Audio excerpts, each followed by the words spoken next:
Good morning, guys. I just got to town here But anyway, I just want to come on here and talk about these blood drinking weirdos, and this thing with my court case now. I uploaded all that paperwork for a reason so people can actually go through that civil commitment paperwork and read it. I was kind of mad at the end results, because at the very last page, they say, oh, we're asking for commitment.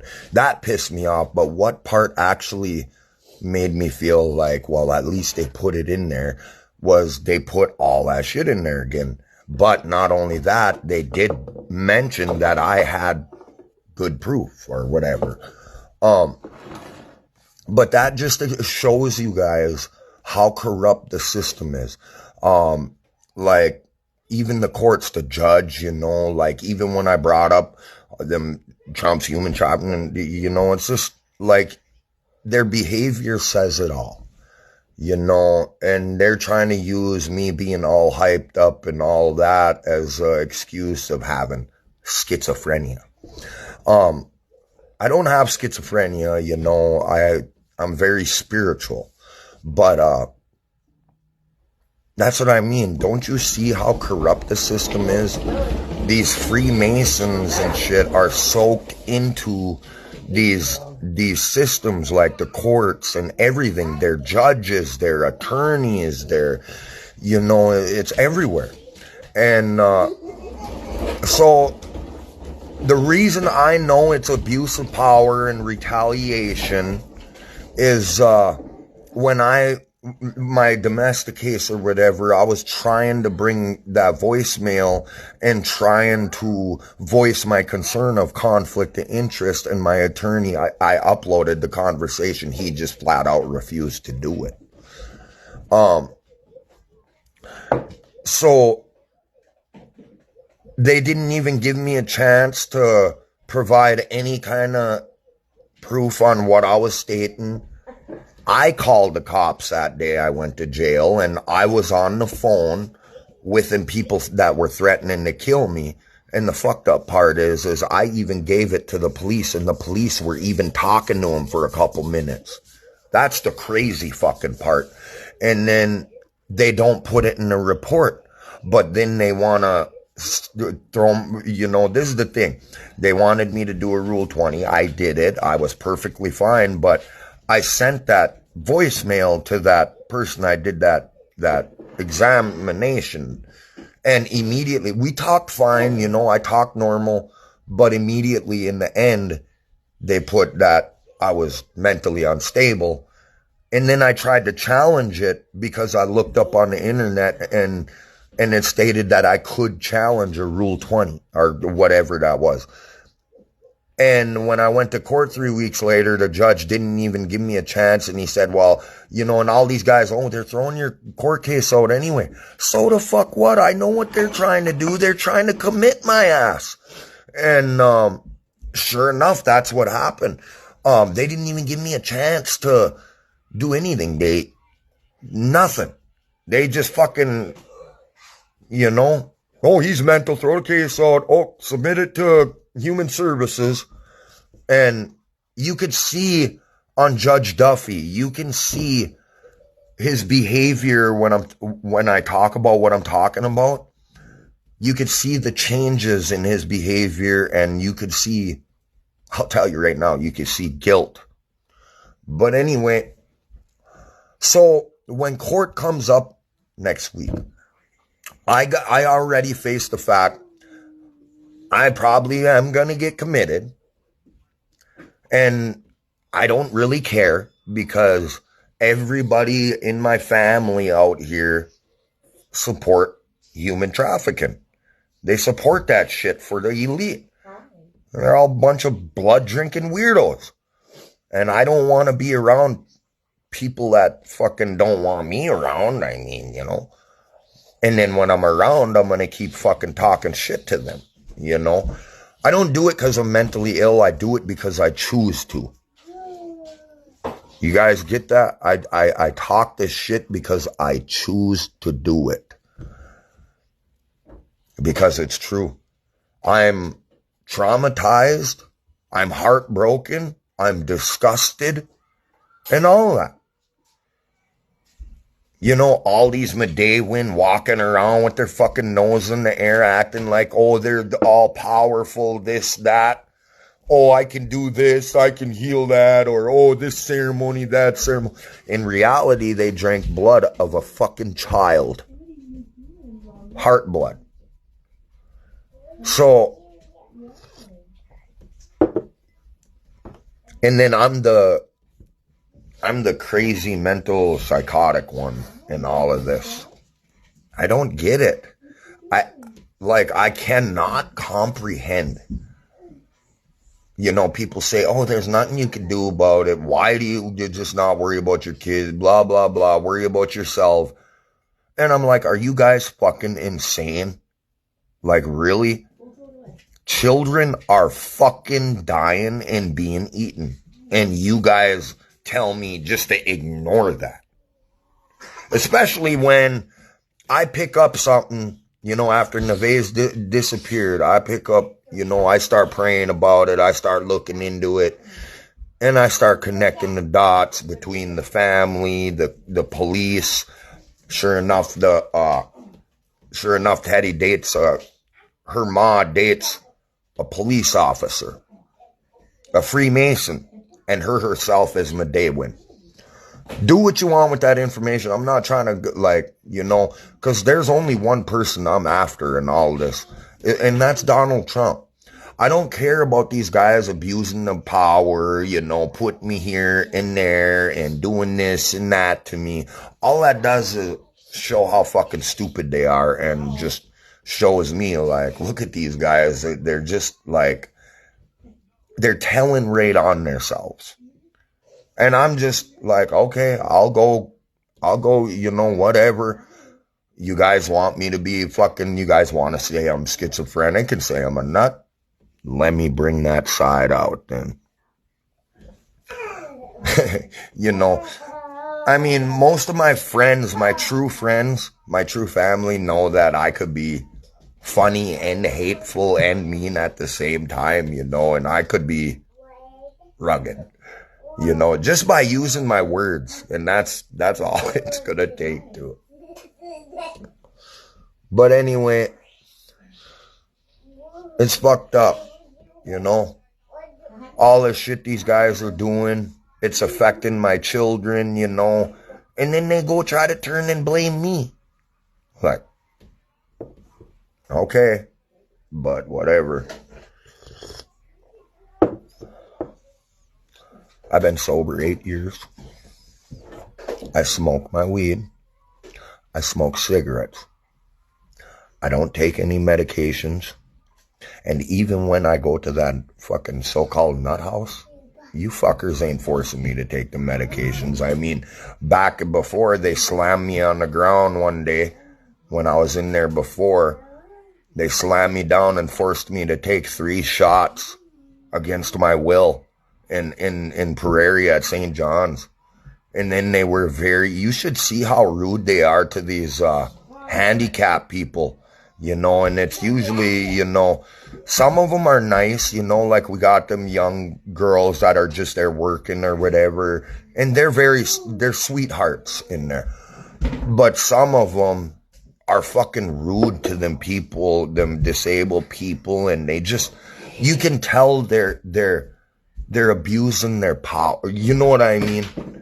And it was just sad to see. And then they were making fun of them guys in different languages, laughing and fucking looking at the, you know, one of them autistic kids in there. I mean, come on, man. I go in there and there was like good people in there, but that wasn't my group, okay? But they were nice. There were some nice people in there. But then there were some loons in there too, but, you know, but the staff were rude, especially like the actual doctors. They were fucking rude as fuck. They don't give no fucks about their clients. They just go in, see, boom, out. They only sit with you for like 1 or 2 minutes. And that's the truth. How do you get encounter with your client in that? You know, when I worked with behavioral health as a counselor, we had to be with our clients for at least 8 minutes. And I always made it to I would always sit, you know, because I was overdose response and my meetings were pretty short. It would be at least, though, it would be between 10 to 20 minutes to an hour. Or if I need to help, you know, if they need a help with a appointment or something like that, and I end up helping them with a ride, that whole encounter we talk, you know. But how can they bill you for a 2-minute encounter or a 1-minute encounter? Because that's what it's all about. That's all they care about in these programs is the billing.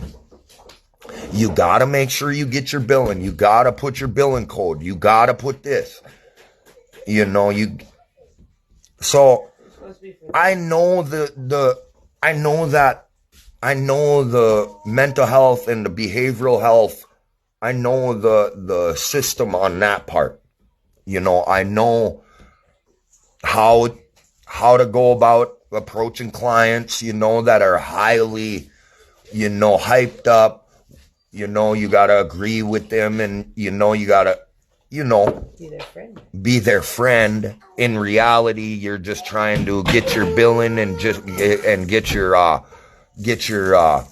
diagnosis. Very few care. Very few care. So everybody says I'm crazy, and I could fucking lay this whole setup, the whole thing down. You want me to explain to you what behavioral health is about? I could sit down and explain to you my experience and what I saw in that field.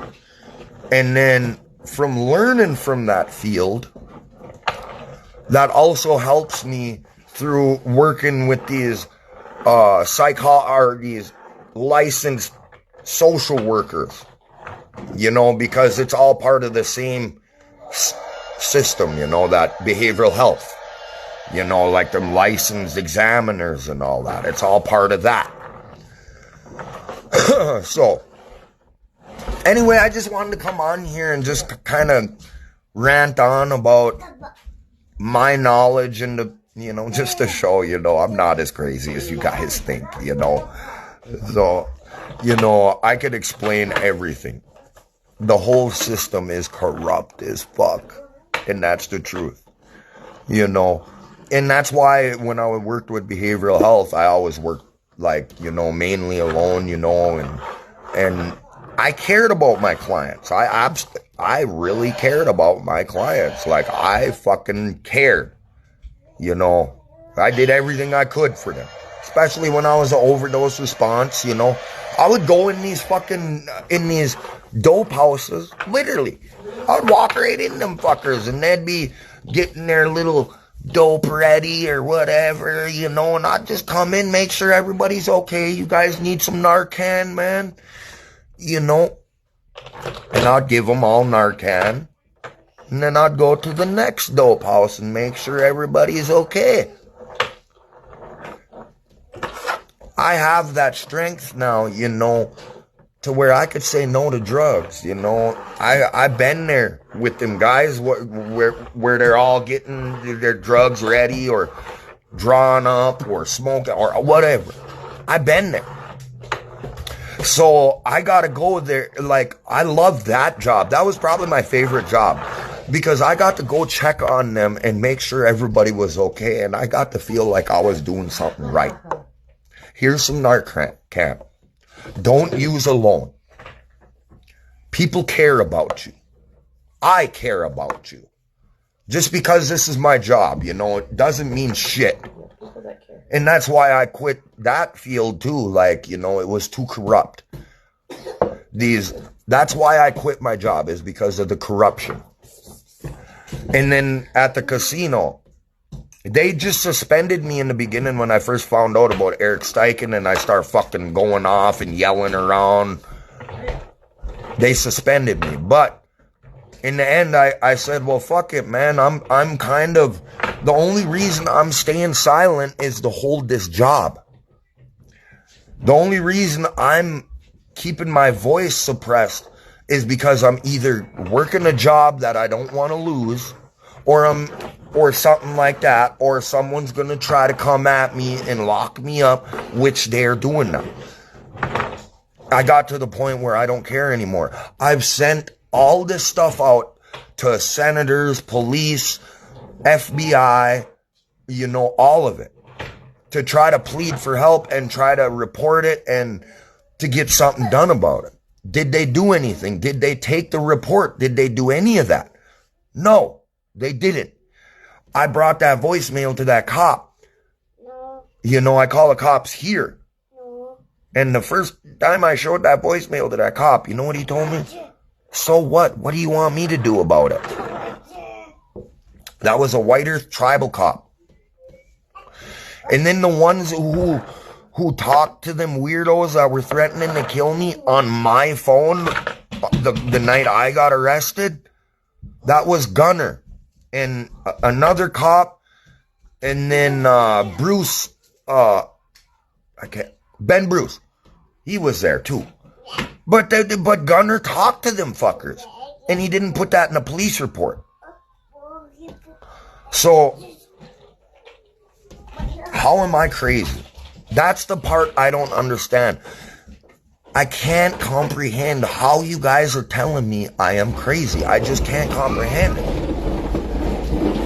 Am I drinking blood? Am I taking that sip of blood out of that skull cap? No. No.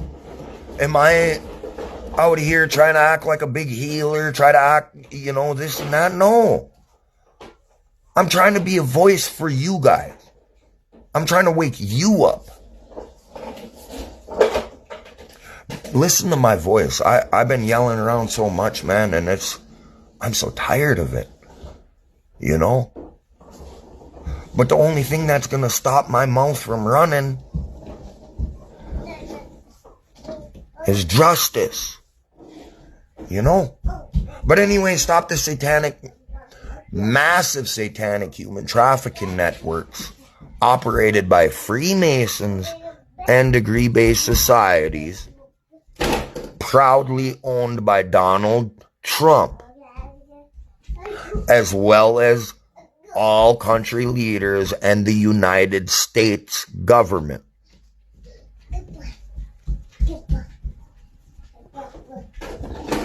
Pay attention to your phones. What kind of stuff pops up on certain things that, with your thoughts. Whatever thoughts you're thinking about, pay attention to your phone. Pay attention to what feed goes by or whatever. Like I said, pay attention to your phone. Pay attention to these movies. Watch for them symbols, and all that shit. Watch for these weird, awkward moments. Pay attention to the media. Look. Wake up. Watch. It's not that hard. Once you see it, you cannot unsee it. Miigwech. No more stolen sisters, no more stolen relatives, save our children.